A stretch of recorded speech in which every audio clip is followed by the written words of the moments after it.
Hey there, and welcome back to Unit 7B for Personality Theory in AP Psych. In this lesson, we're going to be going over three individuals and their contributions to the unit of personality, specifically because they fall under what's called the psychodynamic and related perspective. And so these are three gentlemen who are either Sigmund Freud or who are connected to the work of Sigmund Freud, which is about the psychodynamic perspective for personality. So what is a psychodynamic perspective, or what is a psychodynamic theory? It's been a long time since we've used this word, going all the way back to Unit 1. So just to jog your memory again, it is the diverse theories descending from the work of Sigmund Freud that focus specifically on unconscious mental forces that are at play. So dreams, memories, repressed memories, unresolved childhood conflict. These are things that escape and impact your personality and your personality development. So let's talk about first Sigmund Freud. He's got the most information to share.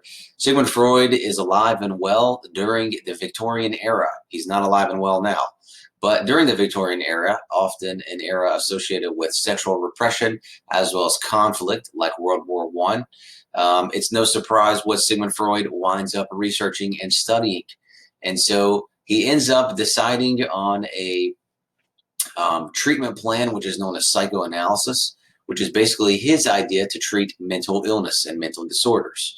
And this and his work builds upon what's called psychoanalytic theory, which is basically to say we want to focus on how early childhood is early childhood experiences are influencing the mind as well as personality development.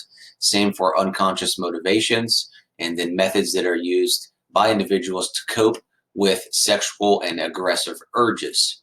A famous quote attributed to Sigmund Freud is basically discussing the notion that individuals are not masters of their own minds or destinies, and that we're just essentially not in control. We have to come to grips with the fact that there are unconscious forces at play within our mind that are going to impact the choices that we make as well as who we become. So Sigmund Freud came up with a structure of personality, which was based on three components. And so these three components, according to Freud, are basically in a battle of wits in terms of what choices end up getting made by the individual. So these three components are the ID, or sometimes the id, depending on what you would like to say. We've got ID or id, ego, and then superego. So the ID or id is essentially the part of your personality, the component that wants instant gratification. It's operating off something known as the pleasure principle, which basically means it's trying to satisfy certain urges and needs, and it wants to get immediate gratification of those urges. This is using primary process thinking, which is often fantasy-oriented, very fast decision, quick, illogical, irrational, very primitive type of behavior. So that's the ID. Next, we have the ego. The ego is the decision-making component of the personality. It's now going to operate off of the reality principle, which basically means it's able to delay instant gratifications in favor of exploration of all possible outlets and situations being considered or found. And so this is going to utilize secondary process thinking, which is more rational, more realistic, and more focused on solving a particular task or problem. And then the third component of your personality, battling it out, is known as the superego. Superego is your moral component to your personality. This means it's essentially your morality, how you incorporate right and wrong with social understanding and social standards of what's right and wrong, how you incorporate possibly religious law, how you may interpret civil or criminal law in terms of what's right and wrong.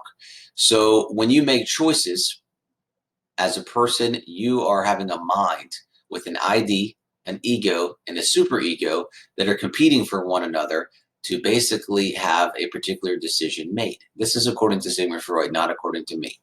So this is the components of your personality and the structure of your personality, again, according to Freud. It's not the only contribution of Freud. For example, there's a couple of pictures here to kind of think about seeing this played out in the mind. I want it now, ID. I need to plan to get this, it's ego, and then you can't have it, it's not right, superego. Again, sometimes people think of this like the angel on your shoulder or the devil on your shoulder. There's a great clip from Emperor's New Groove, back in the day, old school movie, which kind of brings this to life with a moral dilemma. So Sigmund Freud is also very interested in exploration of the iceberg here, what's known as the levels of awareness. And so when you look at the ID, ego, and superego and put them on the iceberg of levels of awareness, what you come to see is that you're not fully conscious of a lot of what's taking place here in the battle of your personality. The conscious, which is whatever you are aware of at any point in time, this is what's above the surface level of the water, so the part of the iceberg that we can visibly see. Then you have the preconscious. This is material just beneath the surface that can be easily retrieved, but you're not necessarily thinking about it all the time. In this case, you've got ego and superego and a little of the ID in this region. And then you have the full-on unconscious. The unconscious are your thoughts, your memories, your desires. These are things that are well below the surface level of awareness. So the part of the iceberg that's way, way, way at the bottom, all the way to the bottom of the iceberg, that have an influence on behavior. So part of the problem here with looking at this topic is Freud, who studies sexual repression and conflict, often thought that sex and aggression, because they're not conflicts that are able to be necessarily solved all the time, they actually get stopped more often than not, and more so than other biological urges. You know, if somebody has an urge for food, there's a good chance they're going to go after that food and satisfy that urge. But if somebody is feeling upset, like in an aggressive standpoint, they will have a conflict with someone that they want to resolve.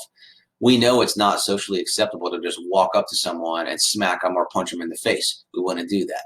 Same thing for sex. Someone may feel a desire for sex, but there are certain places where that's considered acceptable and certain places where it's not. So you're not just going to, be out in public and decide, oh, I'm going to do this sexually. So because these are urges that are stopped, Freud says that we often then have anxiety from both sexual repression and repression of aggressive feelings and conflict. And one of the things that we fall upon is dealing with this anxiety, and we do so in the form of defense mechanisms. Now, we're not typically aware of the defense mechanisms, that's the whole point, but they're largely there to protect us from certain unpleasant emotions like anxiety and guilt. And I'm going to go ahead and show you a little laundry list of certain defense mechanisms. I know you're going to be able to read them. So what I'm going to do is just give you an example of each one as fast as possible and then cover the last two guys. So first I'll say these are not the only defense mechanisms. These are some of the more famous ones, I would say, or more common ones, but there's definitely others. And so what I want to do is just kind of go through each one and give you a quick example and then finish up the last two gentlemen. So again, keep in mind that you may use a defense mechanism and not be aware of it. Despite the fact I'm going to give you some certain examples and situations, you should think of them as, while they might be happening, the person using the defense mechanism may not be aware themselves. Okay, so the first is rationalization, creating false but plausible excuses to justify unacceptable behavior. This would be like saying, hey, everyone else is doing something, so I'm going to do it too. Almost like a bit of conformity. I know that this is wrong, but I'm going to go ahead and do this anyways, even though I know that it's wrong. Or somebody else is doing this illegal behavior. They are, for example, pirating movies and music on the internet. So you know what? I'm going to do it as well because I don't have the money to buy all that stuff. Okay, so that's a rationalization. You are basically trying to give yourself the okay for your behavior. Next up, we have the most common defense mechanism. This is repression, keeping distressing thoughts and feelings buried in the unconscious. Okay, it could be that you experience a trauma that your mind's too immature to deal with. It could be that you're a soldier returning back from a conflict and you are not proud of certain things that you've done, or unfortunately, you just experienced some horrific things and your mind is trying to help bury those experiences so you don't remember them. And that's repression. Next up, we have projection. Projection is when you attribute your own thoughts or feelings or motives to another person. So when you use projection, you're often going to be very critical of someone else. It would be me being unwilling to accept my own laziness. So instead, I'm very quick to criticize other people for being lazy. And so you see that in other people, but really it's you not being willing to deal with it within yourself. Okay, moving on the list, we've got displacement. Displacement is an easy one. It's when you divert emotional feelings from your original source to a substitute target. You know what? I'm really angry. I'm stressed out. So I'm going to go work out. I'm going to punch a speed bag. I'm going to exercise vigorously. Or I'm going to punch a wall and then break my fingers in my hand. Okay, that's not very smart. But that's displacement. I'm finding a substitute target for that emotions. Emotions been pent up.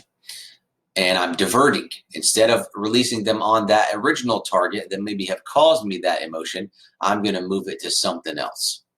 All right, next up is reaction formation. This is when you behave in a way that's exactly the opposite of how you truly feel. Okay, my go-to example for this is as a kid.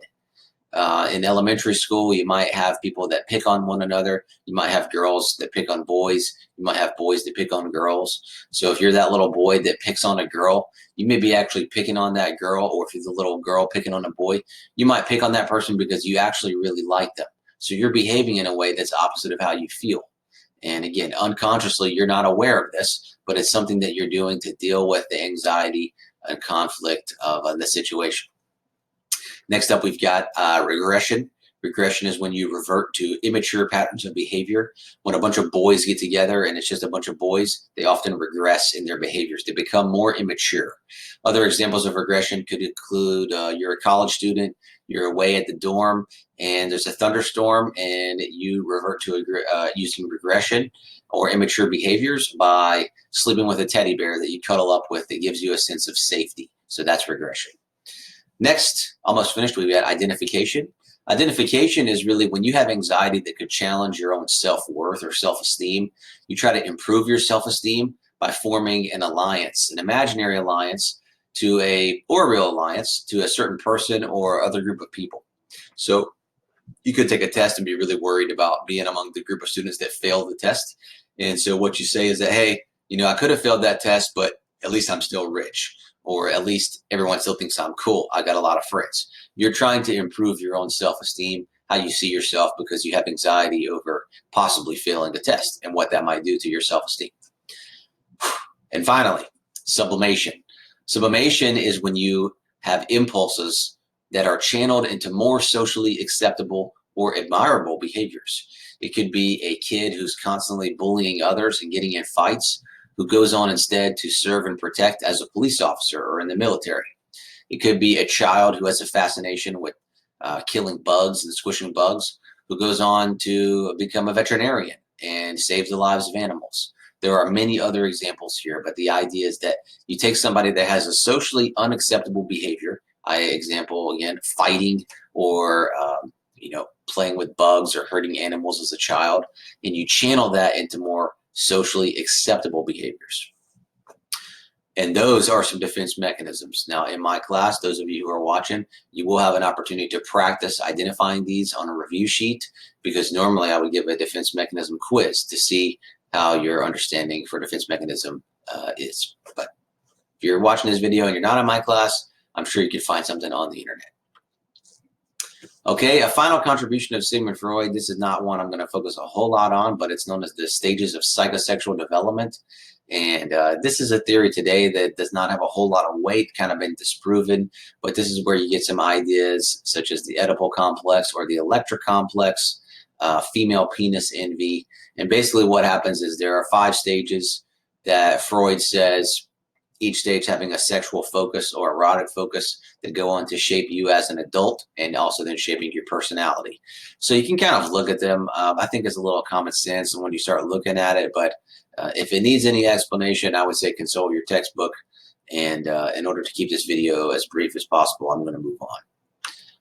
All right, there's a cool piece of art I once found years ago about Freud's structures of personality, battling it out.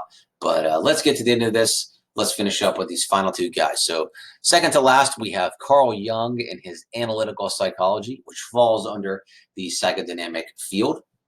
It's interesting that Jung and Freud used to be buds, pen pals, letter writers, but their relationship kind of fell apart over disagreements about the collective unconscious.